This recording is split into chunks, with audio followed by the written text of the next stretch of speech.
Hello everybody. In this video I'm going to go over the commencement address given by Harrison Butker a few days ago. Harrison Butker is the kicker for the Kansas City Chiefs. I knew nothing about this guy before maybe yesterday when I first heard about all the controversy and all the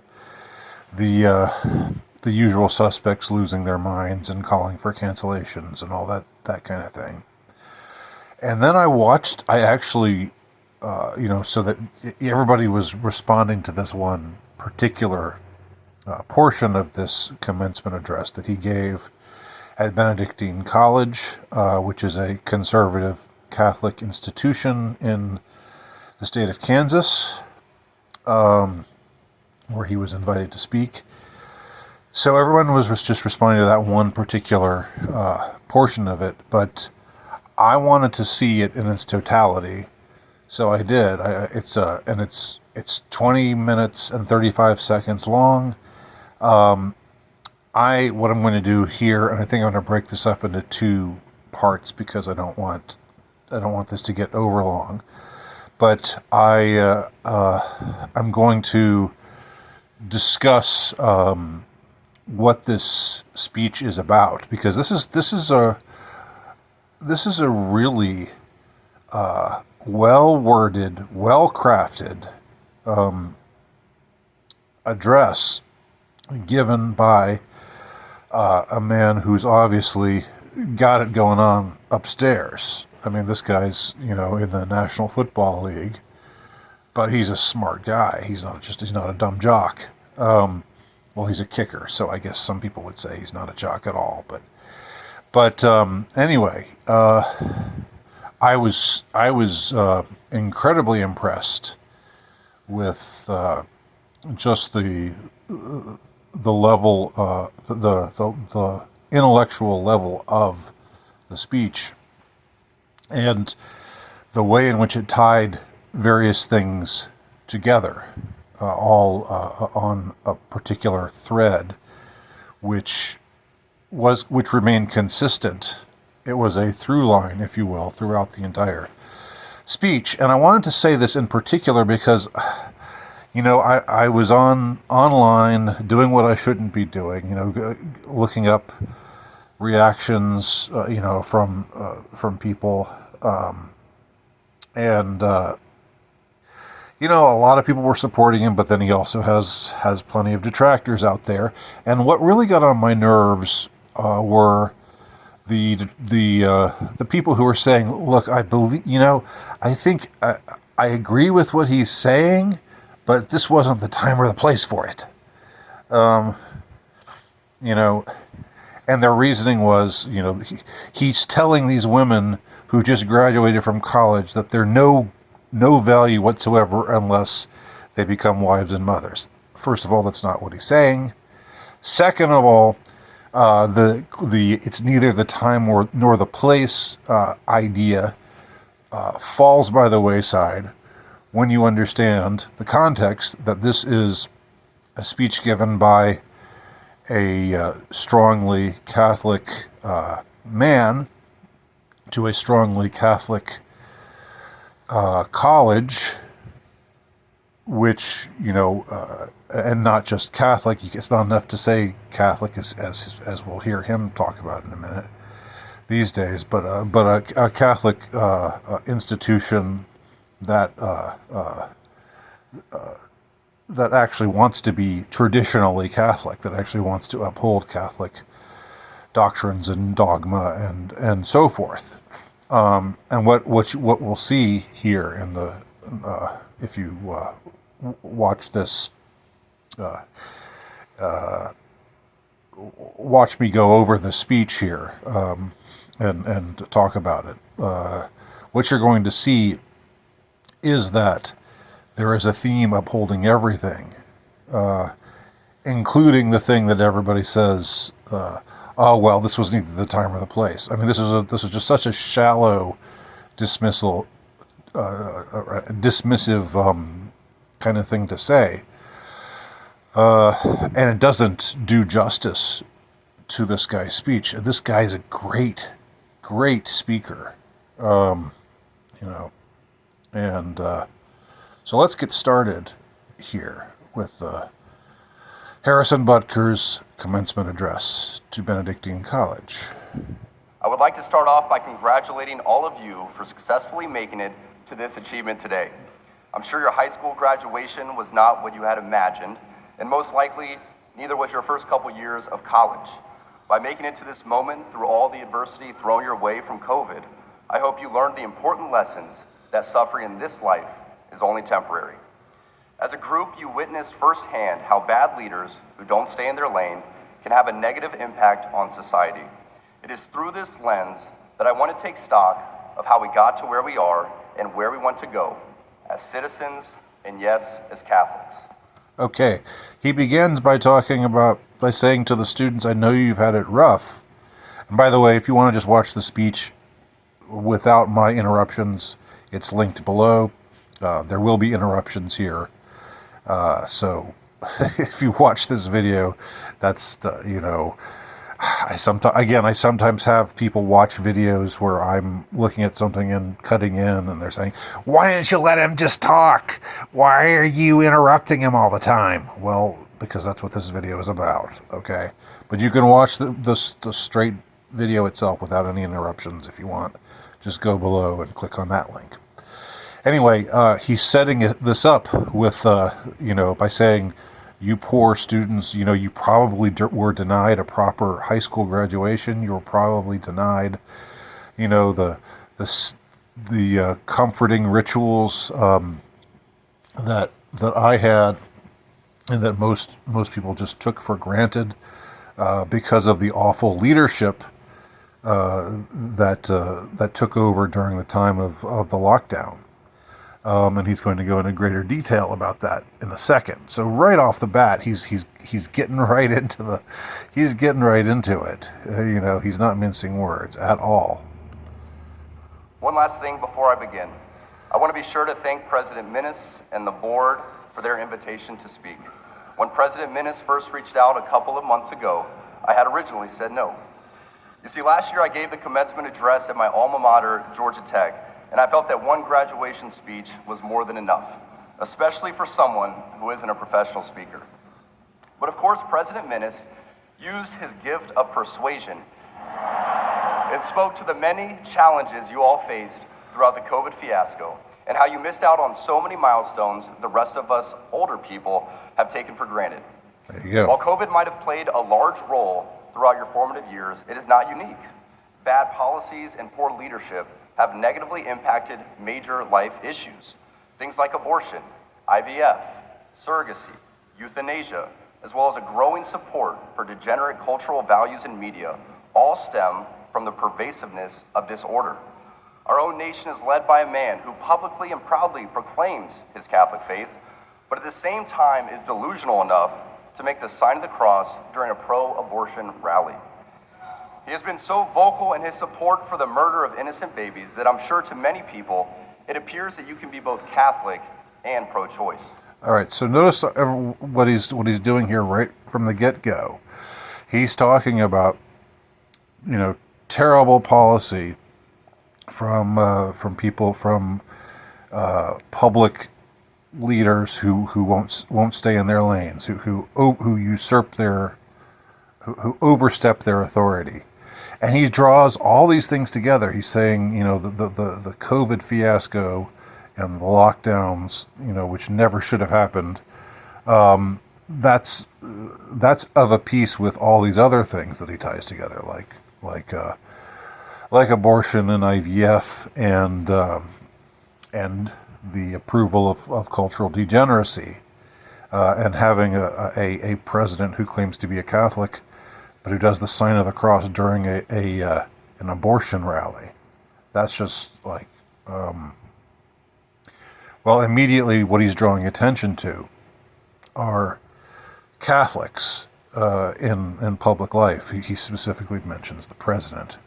But he's about to talk about some others who just aren't cutting it, who are Catholic in name only. And so to continue. He is not alone. From the man behind the COVID lockdowns to the people pushing dangerous gender ideologies onto the youth of America, they all have a glaring thing in common. They are Catholic.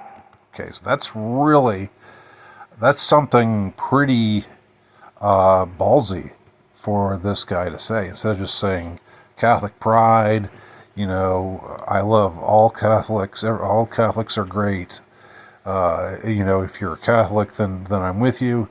He's saying no. The people who are pushing the worst things, and he mentions President Biden. He makes reference to Anthony Fauci without mentioning his name, and then he says the people who are pushing gender ideology. I don't know who specifically he's talking about there. I don't know if there's some specific Catholic who's doing that, although I'm sure that there are.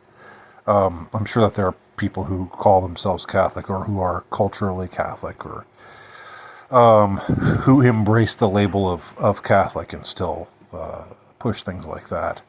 I'm not sure who he has in mind there, but he's saying, well, as I'll say in a minute, just being Catholic isn't enough.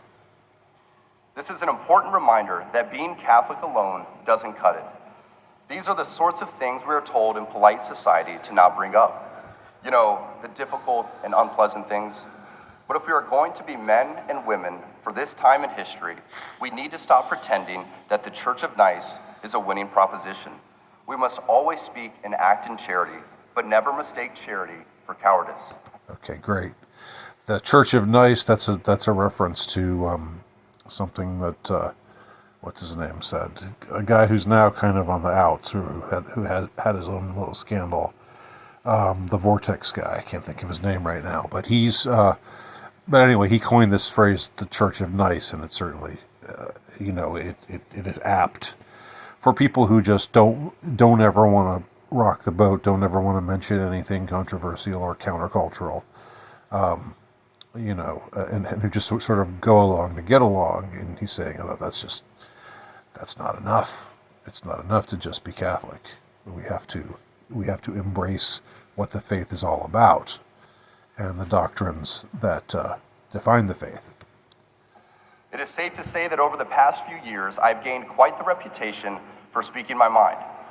I never envisioned myself nor wanted to have this sort of a platform, but God has given it to me, so I have no other choice but to embrace it and preach more hard truths about accepting your lane and staying in it. As members of the church founded by Jesus Christ, it is our duty and ultimately privilege to be authentically and unapologetically Catholic.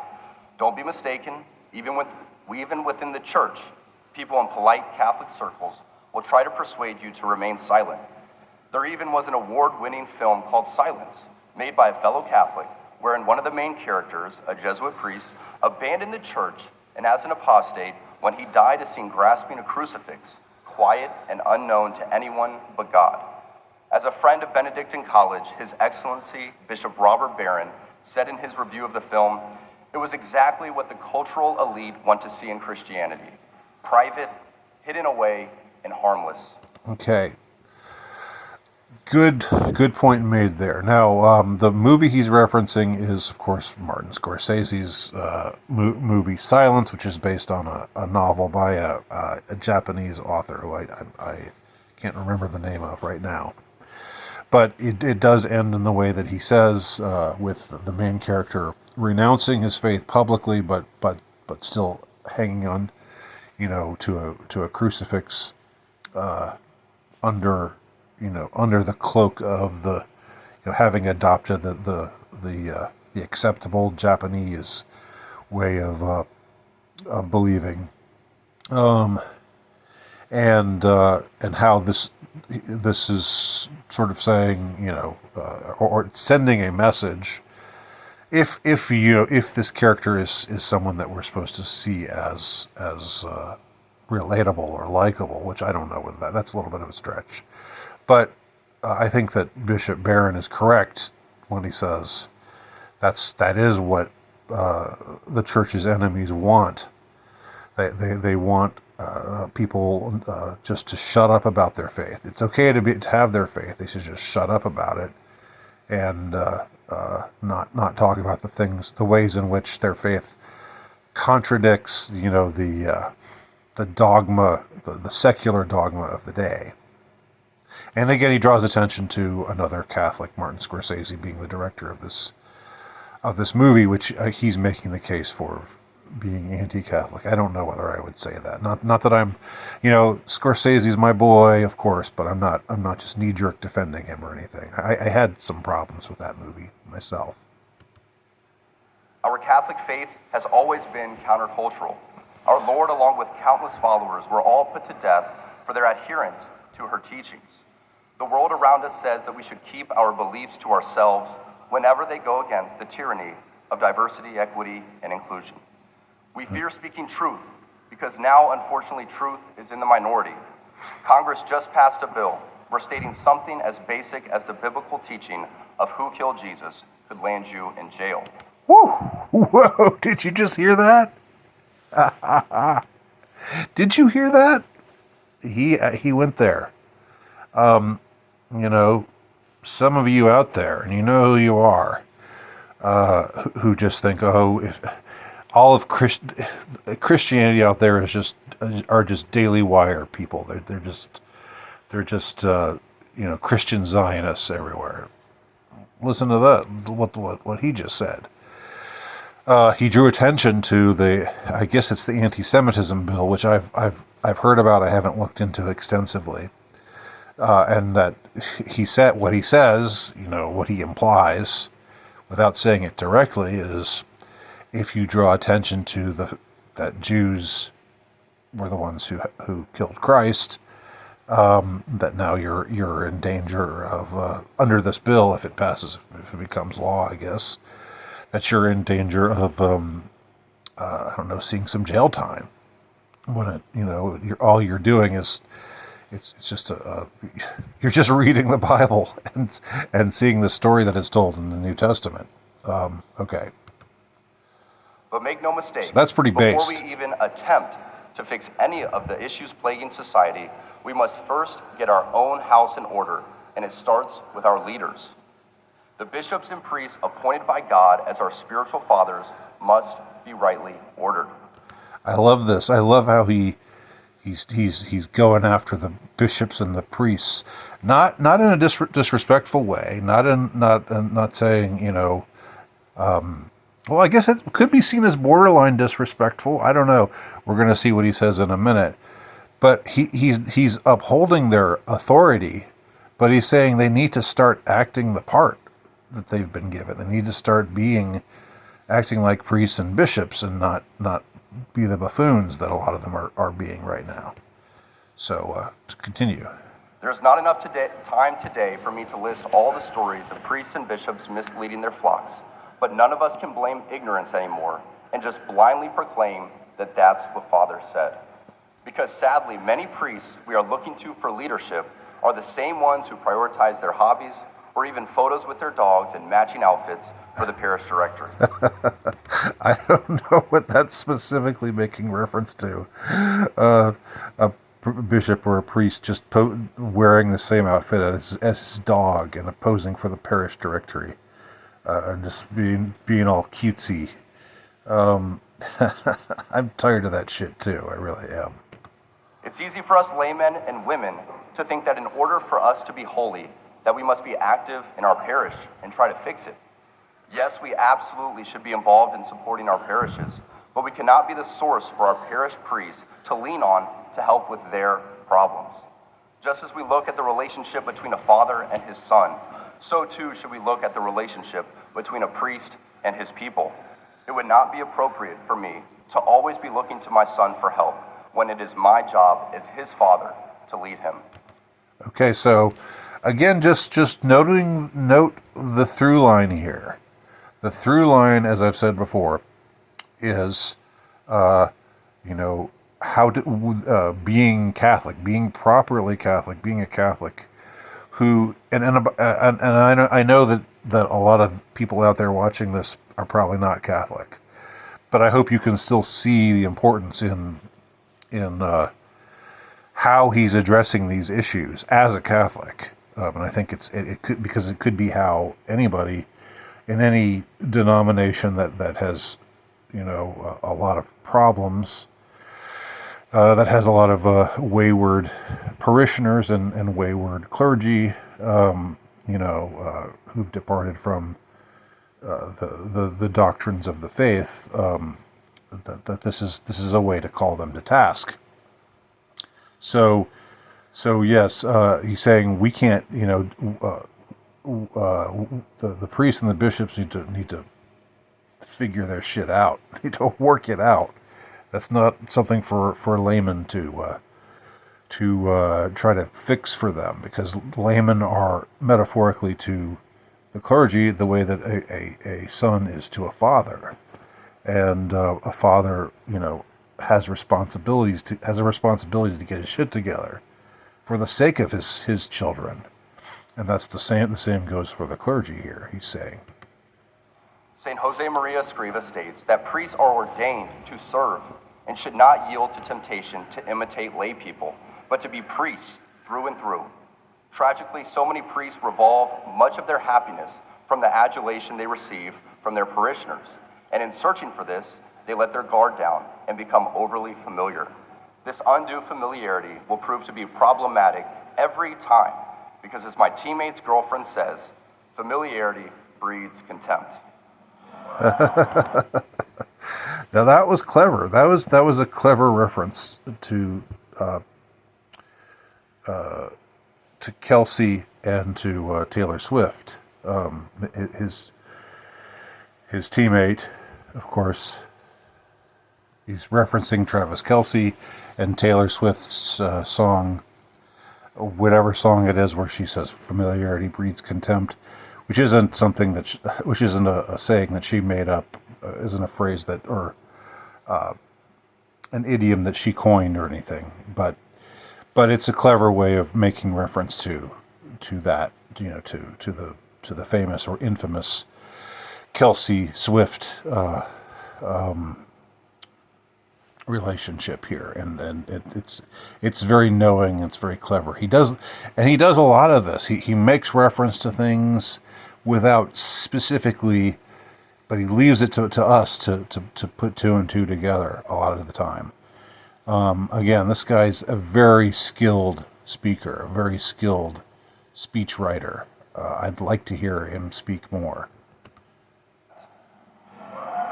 St. Jose Maria continues that some want to see the priest as just another man. That is not so.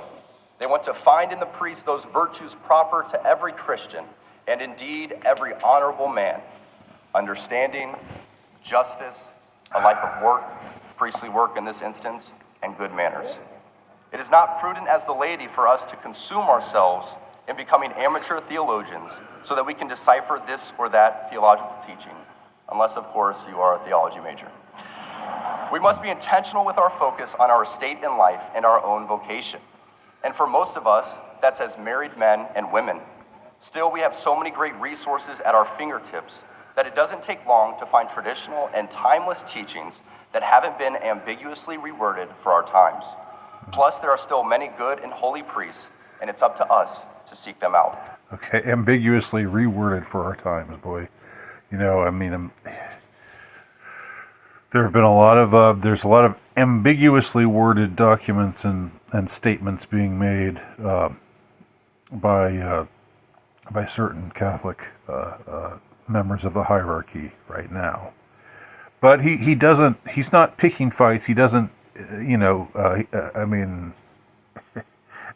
he's drawing attention to things that need to be drawn attention to.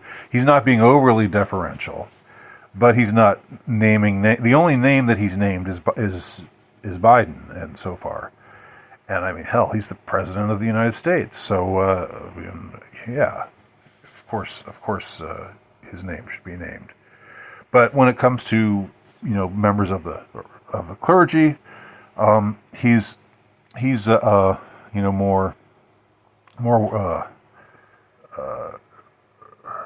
more withdrawn or more cautious.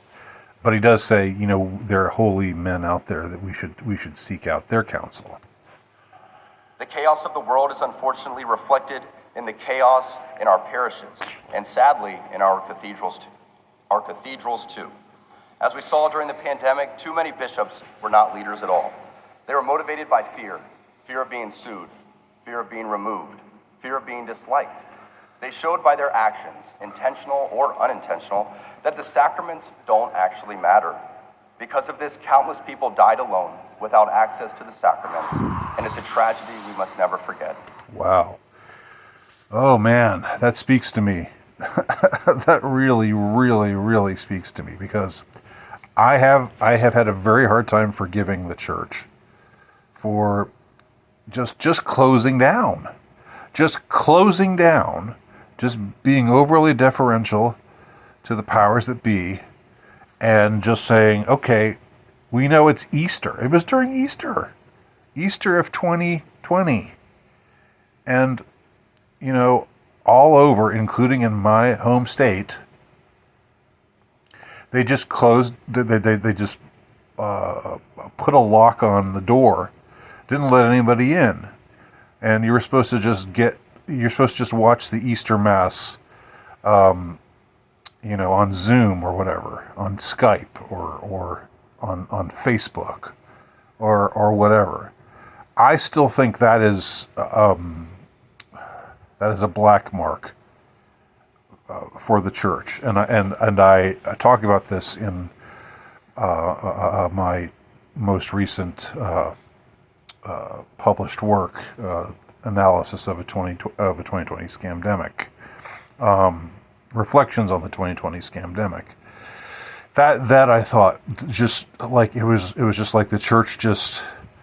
I mean, the sacraments are everything. The sacrament of confession, the Holy Eucharist, receiving the body and blood of Christ, which is the forgiveness of sins.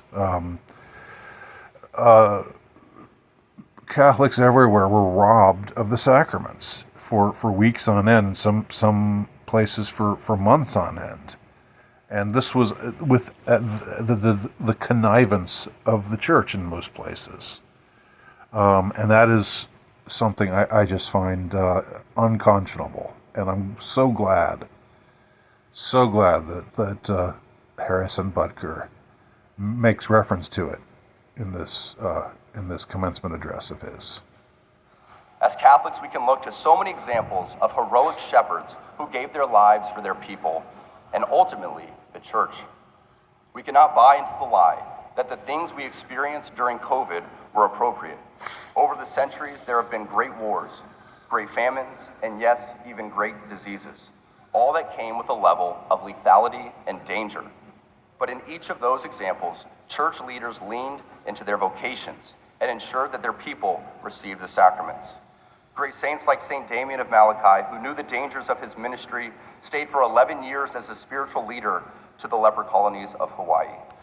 Yeah, this guy, the one he's referencing there, that particular saint, worked in a leper colony, worked among lepers, and ended up getting leprosy himself, dying of leprosy himself. But it was important to him that those afflicted with leprosy in this leper colony, that they get the sacrament, that they receive the sacraments. So it was a heroic, self-sacrificial act. His heroism is looked at today as something set apart and unique, when ideally it should not be unique at all. For as a father loves his child, so a shepherd should love his spiritual children too. Yep. That goes even more so for our bishops, these men who are present-day apostles. Our bishops once had adoring crowds of people, kissing their rings and taking in their every word, but now relegate themselves to a position of inconsequential existence. Now, when a bishop of a diocese or the bishops' conference as a whole puts out an important document on this matter or that, nobody even takes a moment to read it, let alone follow it. No. Today, our shepherds are far more concerned with keeping the doors open to the chancery than they are with saying the difficult stuff out loud. It seems that the only time you hear from your bishops is when it's time for the annual appeal. Yeah. So again, skating right on the edge of sounding disrespectful or maybe a little cheeky here, but I don't think it goes over the edge. I think it's perfectly appropriate for a layman to respectfully call attention when the clergy ain't cutting it, and they ain't cutting it today. And he contrasts this to the past when they were actually performing the roles that were expected of them, and at that time they were greatly admired. But now nobody really pays attention to them because they're not all of them, but too many of them have just become buffoonish, and the kind who would dress dress in matching costumes with their dogs, like he says hilariously earlier for the parish calendar. So anyway, to continue. Whereas we need our bishops to be vocal about the teachings of the church, setting aside their own personal comfort and embracing their cross. Our bishops are not politicians, but shepherds. So instead of fitting in the world by going along to get along, they too need to stay in their lane and lead. I say all of this not from a place of anger, as we get the leaders we deserve. But this does make me reflect on staying in my lane and focusing on my own vocation and how I can be a better father and husband and live in the world, but not be of it. Okay, so again, and I think I'm just going to push right through with this. I'm going to go through the whole speech, but instead of dividing this up into separate parts. But again, notice the consistent through line here. He's talking as a Catholic. He's talking to a Catholic college, a Catholic college that's grounded in a traditionalist ethos. So all these people saying he should read the room. He was reading the room. He was invited there by the president of this college because the president of the college knew that he would make the perfect speaker for them, because he's somebody who very conscientiously lives out his faith. So he was reading the room just fine, and the whole critique. This was neither the time or the place.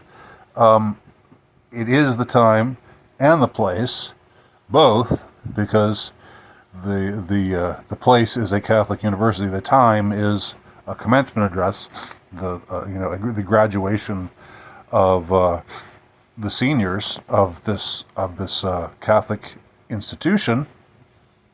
So it's all of a piece, and it adheres together just extremely well. I can't say enough about just how good of a speaker this guy is, Harrison Butker. He's incredible.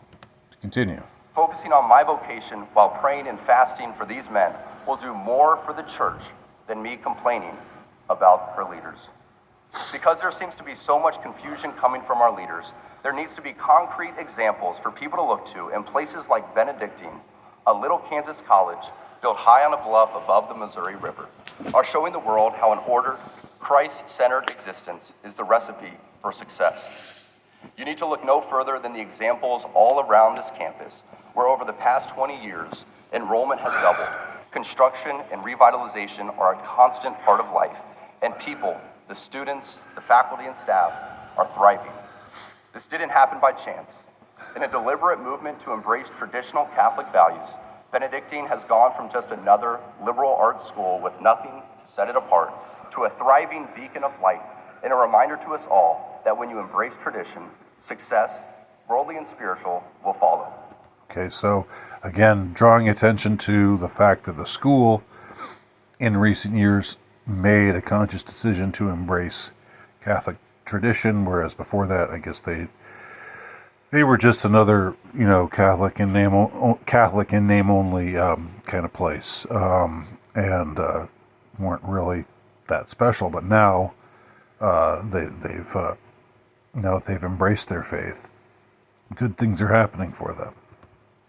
I am certain the reporters at the AP could not have imagined that their attempt to rebuke and embarrass places and people like those here at Benedictine wouldn't be met with anger, but instead met with excitement and pride.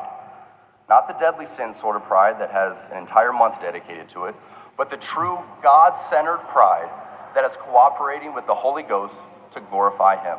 Okay, so that's his reference to Pride Month. I don't know if he's talked about LGBTQ stuff elsewhere. You know, he makes one reference to pride being a deadly sin and having a whole month given to this deadly sin. That's it.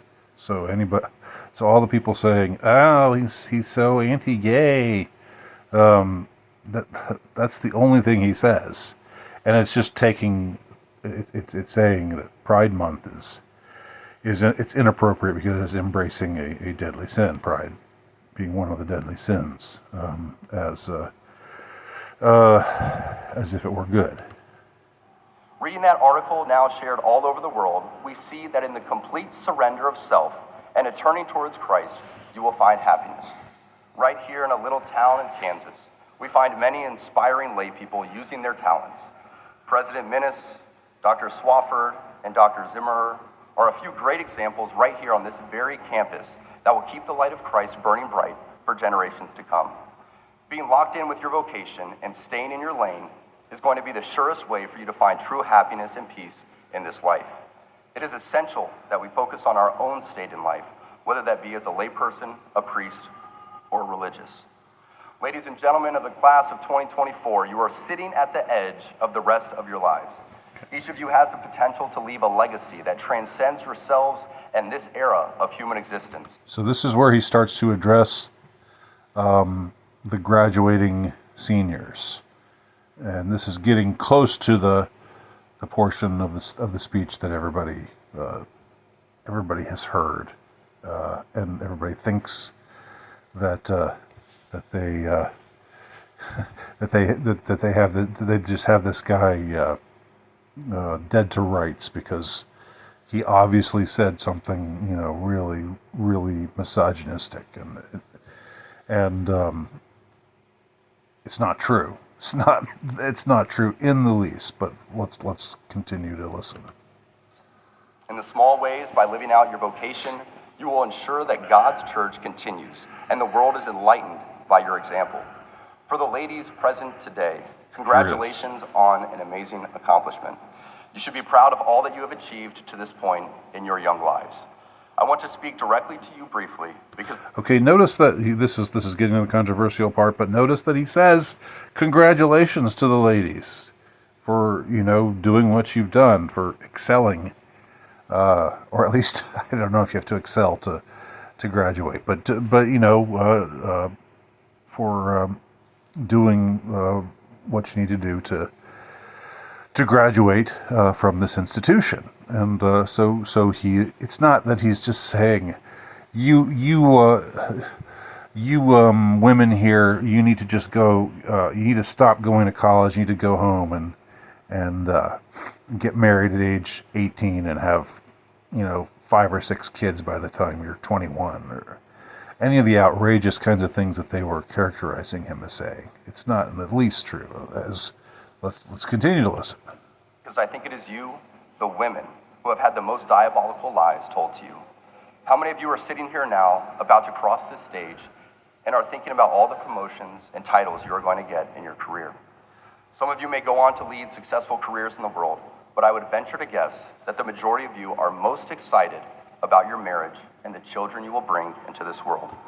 Okay, so he says some of you will have great careers, but I venture to guess that the thing you're most excited by is getting married and having children.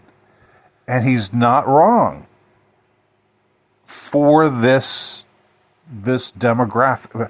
If you went to Harvard or Yale or University of Texas or I don't know, just some secular university, some secular liberal university, there, and he said something like that, then you could say, hey, read the room, dude. then that would have some merit. But he's saying this to graduating seniors, many of whom are this is an institution where the faculty, and one guesses most of the student body, are conservative in their orientation, theologically speaking, and that means that the women who are going there, some of them are going to go on to other jobs, or to get a degree to become leaders in a field or other, and that's fine. I don't think he says there's anything wrong with that, but a lot of them are there for what they call the MRS degrees, finding a marriageable husband. And there's nothing wrong with that. And he says that's just what he says. That's the thing you're looking the most forward to. I venture to guess, and he's right. He's not misreading the room. He's not saying something where it's not this is not the time or the place to say these kinds of things. In fact, it is. It is the time. It is the place. I can tell you that my beautiful wife, Isabel, would be the first to say that her life truly started when she began living her vocation as a wife and as a mother. I'm on this stage today and able to be the man I am because I have a wife who leans into her vocation. I'm beyond blessed with the many talents God has given me, but it cannot be overstated that all of my success is made possible because a girl I met in band class back in middle school would convert to the faith, become my wife, and embrace one of the most important titles of all, homemaker.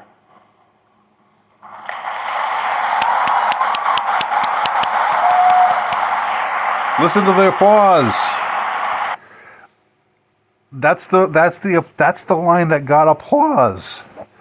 It wasn't like people were going, whoa, ooh, what's he doing? Why is he going there? That's the only thing in his speech. I'm sure that there were other things that he said that people liked, but that was the one thing that they liked so much that they gave him an extended applause for it. And there's a lot of women out there who probably were applauding too. And I think it's very, how I'm sensitive to guys who are being overly simpy.